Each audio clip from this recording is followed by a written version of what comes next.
Does your baby have nights mixed up with his days when it comes to breastfeeding? Does he eat more at night and less during the day? You just might be experiencing reverse cycling. I'm Vicki Wolfram, an IBCLC and owner of Whole Life Home Care in San Diego. Today we're talking about reverse cycling and how to cope with it. This is the Boob Group.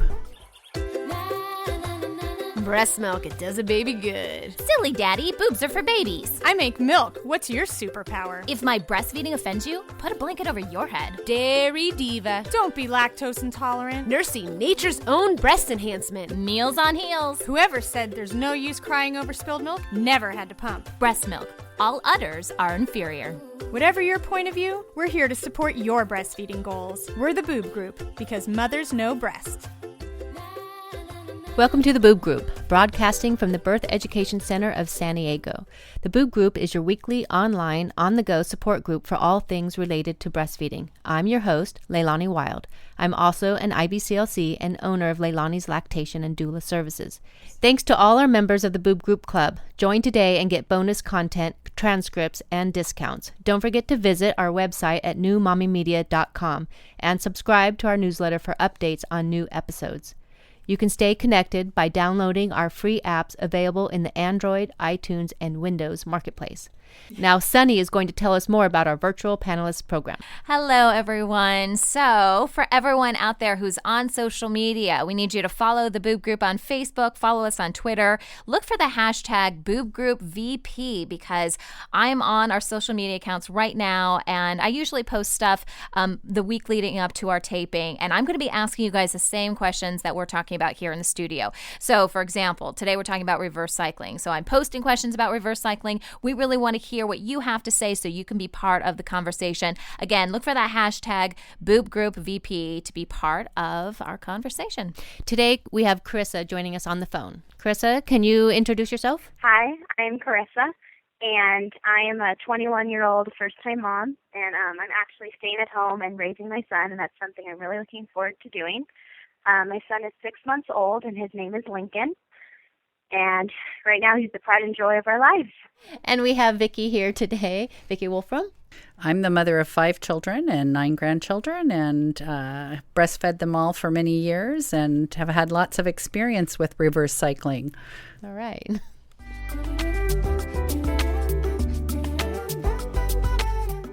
Okay, so before we kick off today's show on reverse cycling, I wanted to talk about this crazy headline. At least I think it's crazy. It's been in the news recently. I've seen it all over social media.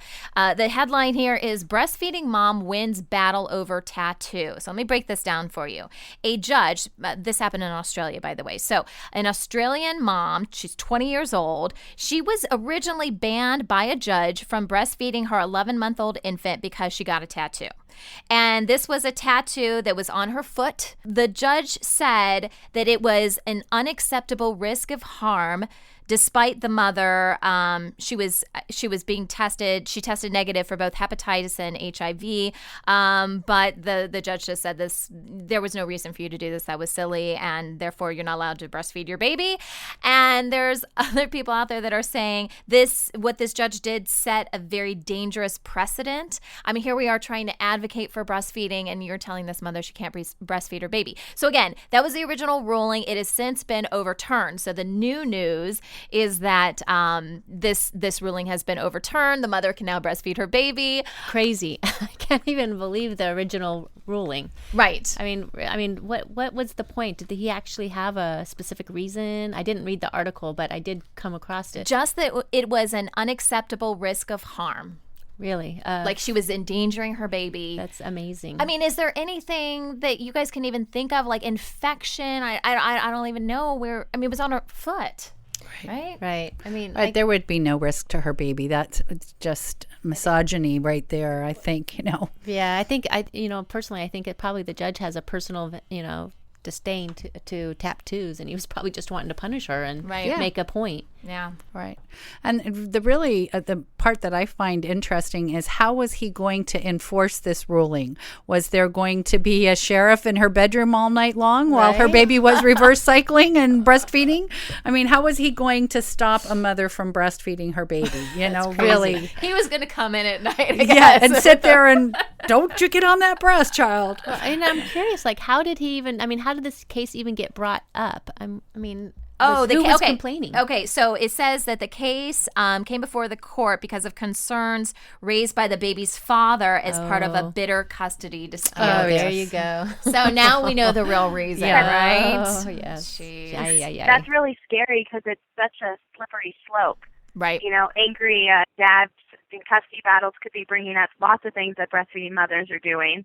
And that's, it's horrifying because, there's no reason a tattoo should affect her breast milk. And if that gets taken to court, what else is going to get taken to court?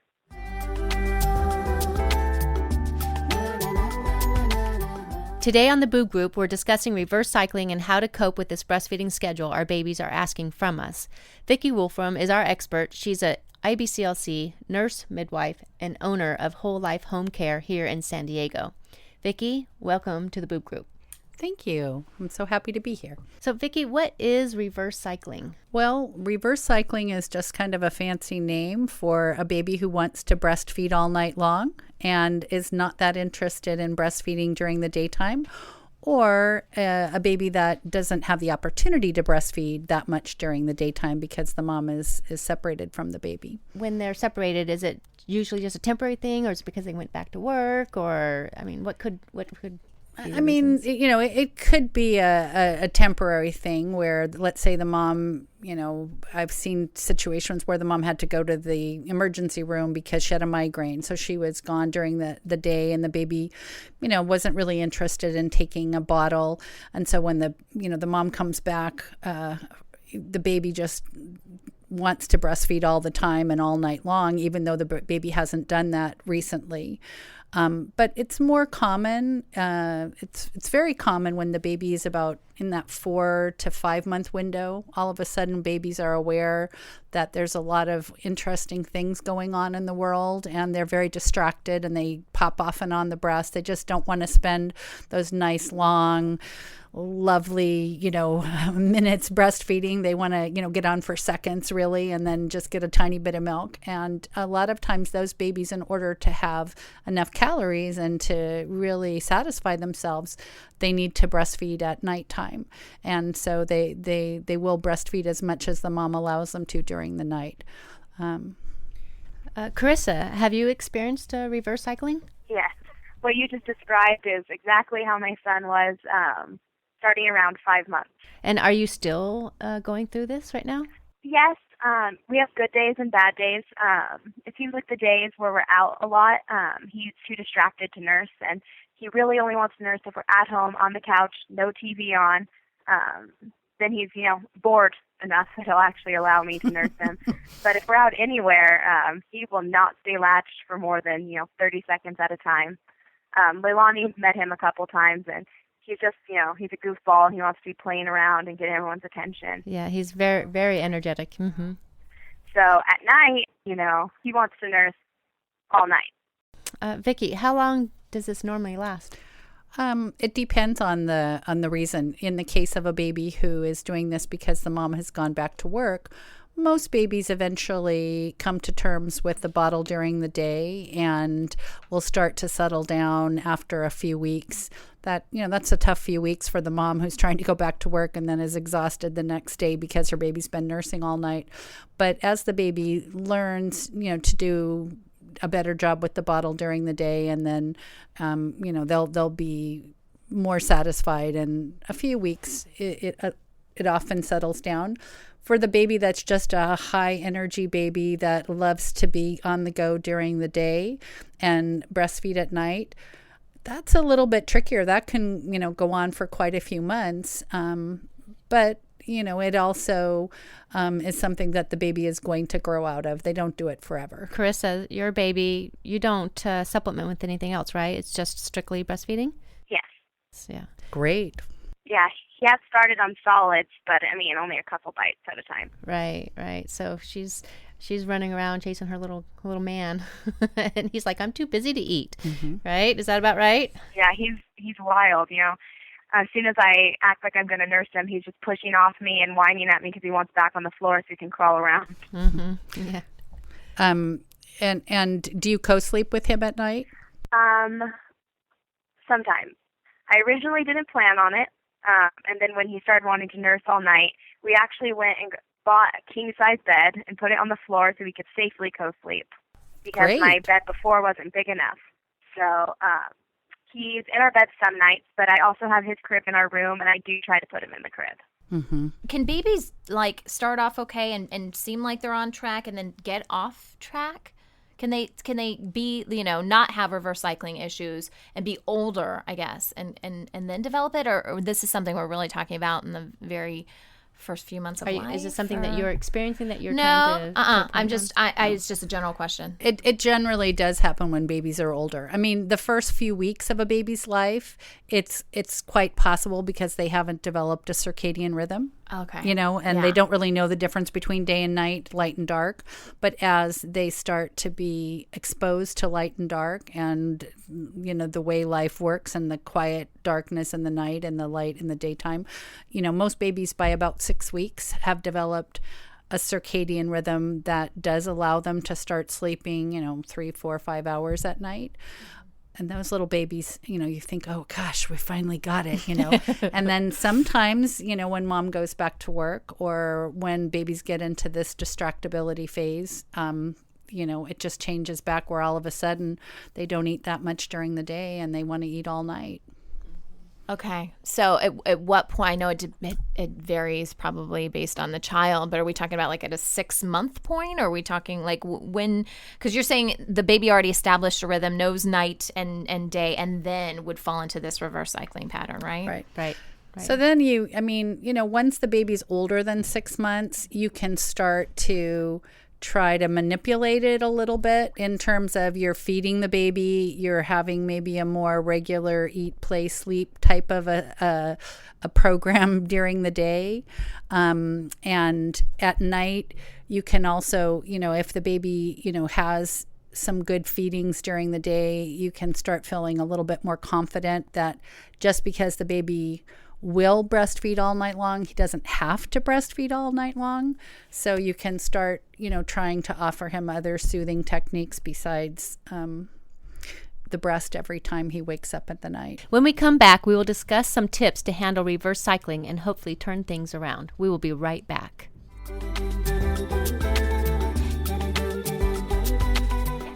Welcome back to the show. Vicki Wolfram is our expert today, and we're exploring reverse cycling and ways to get things back on track.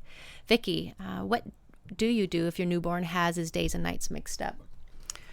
Okay, well, if you have a tiny newborn in the first few weeks of life, it's important to understand that, babies at that stage are 24-hour breastfeeders, and they are going to wake frequently at night. But if they really seem to be eating a lot more at night during the day, you want to follow some simple tips. I mean, the first one is babies are not yet aware, and their little bodies have not yet developed a circadian rhythm, so they need to have exposure to full light during the daytime. You want to make sure that your blinds are open and that there's normal noise and activity, and just give them a chance to experience daytime.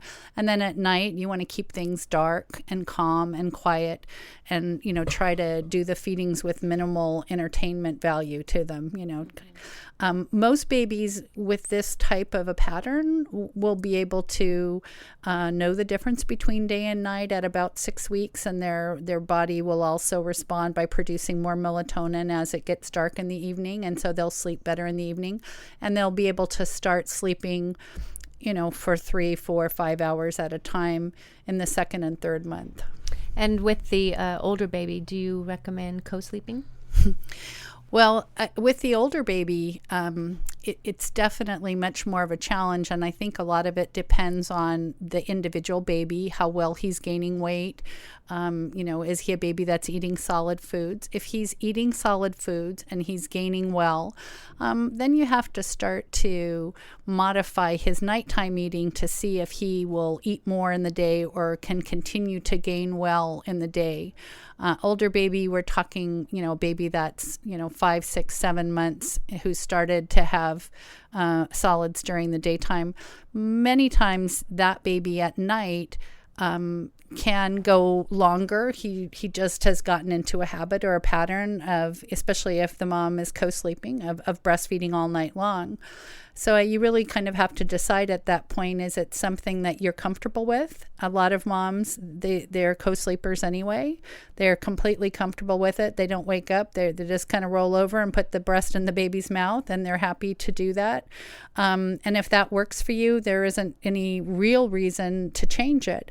And it does allow the mom to get a lot more sleep when you have a baby who's reverse cycling. But if it's a mom who doesn't sleep easily with her baby right next to her in the bed, and finds that she's not getting adequate sleep herself, especially the mom that has to go back to work, then I think she has to work a little bit harder to do some gentle nudging in the direction of baby sleeping more at night and eating more in the daytime. Mm-hmm. Maybe trying to make sure the baby gets plenty of food during the day, right? Yeah. Right. And, what's your experience been, Carissa? Because I'm sure that you've tried to get your baby to eat more in the daytime, since you're a mom that's with your baby 24/7, but he just prefers the nighttime to breastfeed. Is that correct? Yes. Best thing I can do is to feed him right before a nap and right after a nap. That's when he's at his calmest, and I can usually get him to latch and have a good feeding, and staying home and making sure that I'm home every 2 or 3 hours so I can feed him at home, because I really just have no luck getting him to eat in public. And I notice the more feeds I get in during the day, the better nights we have. Some nights, if he didn't eat a lot that day, he'll wake up every hour just trying to relatch. And those nights I do end up co-sleeping just so I can get some sleep. But if I can get some feeds in, I might be lucky and have a couple 4 or 5 hour stretches that night. So, I just do everything I can to get him to eat during the day. So maybe limiting some of your activity, because if you notice that you have a really busy day, then you're out and about, then that's your rough nights, right? You're kind of paying attention to that. Mm-hmm. Yeah, good. Yeah, and I think you found out one of the best tips, and that is to feed the baby when they're drowsy, and lay down with the baby and kind of feed them almost in the way that you do at night. It oftentimes kind of fakes them out a little bit, and they're much more willing to have a good feeding than if you're sitting in a room full of people talking. Mm-hmm. I nursed him to sleep for 3 naps a day. So if I'm home for those naps, I can get good nursing sessions. Good, and you get some rest too, right? Yeah, if I want to, I can just lay down next to him and nap with him. So that's nice. Yeah, that's perfect. Got to get it where we can. Yeah. What about wearing our babies? Do you think that would help, Vicki? It may help for some babies, especially if moms have mastered the trick of breastfeeding their baby while the baby is in the wrap or the sling. Some babies do that really, really well, and it works great. Other babies, not so much. I think it really depends on the individual baby. Wearing your baby in general, though, is one of those things that I would highly advocate, just because I think that babies who are worn, they do tend to get on the breast a lot more frequently. They don't necessarily get on the breast for those long, nice feedings that you have when you're lying down cozy with them. But they will be more frequent at the breast, more if it's accessible, if it's close by. Mm-hmm. Carissa, do you wear your little guy? I wear him probably almost every day. Not usually for long periods of time, but I'll wear him, if I need to do some laundry, or if I do want to go for a walk or grocery shopping, I still wear him. It's way easier than putting him in the cart. So, yeah, I do wear him. And does that help? Can you breastfeed in that position? I have not mastered that. No. I've tried, but I can't keep him latched when he's in the wrap. But I've tried, and thumbs up to the moms who can do it. Right. I remember when I had my little guys. I have 4 sons, and I was able to successfully do that. I don't know, I think out of desperation, trying to keep up with breastfeeding and chase all the kids around. But I found that was very helpful for me too, because then if they fed well during the day, then we all slept much better at night. Mm-hmm. Yeah. Yeah, definitely. Okay. Thank you so much, Vicki and Carissa, for helping us better understand what reverse cycling is and how to learn how to cope with it. And for our Boob Group Club members, our conversation will continue after the end of this show, as Vicki will discuss why we would want to encourage reverse cycling. For more information about our Boob Group Club, please visit our website at newmommymedia.com.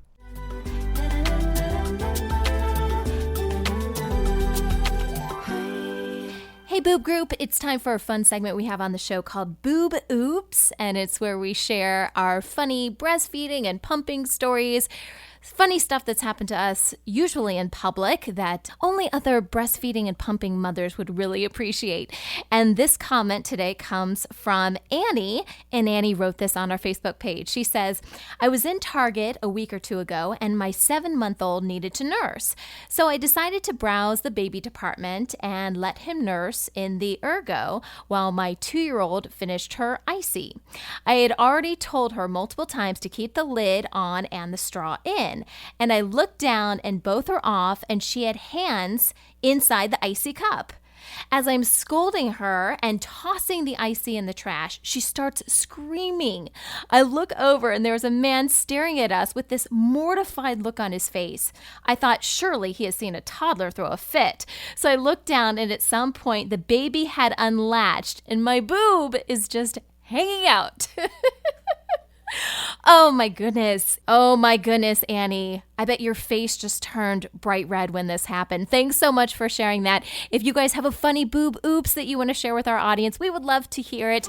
Please send us an email through our website at newmommymedia.com, or we also love to hear your voices on the show. And the best way to do that is to leave us a voicemail. And you can call 619-866-4775 and leave a message. Thanks again, Annie. That wraps up our show for today. We appreciate you listening to the Boob Group. Don't forget to check out our sister show, Preggy Pals for expecting parents, Parent Savers for moms and dads with infants and toddlers, and Twin Talks for parents with multiples. Thanks for listening to the Boob Group, your judgment-free breastfeeding resource. This has been a New Mommy Media production. The information and material contained in this episode are presented for educational purposes only. Statements and opinions expressed in this episode are not necessarily those of New Mommy Media and should not be considered facts. While such information and materials are believed to be accurate, it is not intended to replace or substitute for professional medical advice or care, and should not be used for diagnosing or treating healthcare problem or disease or prescribing any medication. If you have questions or concerns regarding your physical or mental health or the health of your baby, please seek assistance from a qualified healthcare provider. New Mommy Media is expanding our lineup of shows for new and expecting parents. If you have an idea for a new series, or if you're a business or organization interested in joining our network of shows through a co-branded podcast, visit newmommymedia.com. Hey mamas, don't forget to check out Mighty Moms. It's our online community built for new moms just like you. Not only can you connect with other moms, but you can also join us backstage for special mom-only online events. And you'll also be notified when we're recording, so you can join us as a special guest. Visit our website, newmommymedia.com, and click on the Mighty Moms banner. It's free. That's newmommymedia.com. See you there.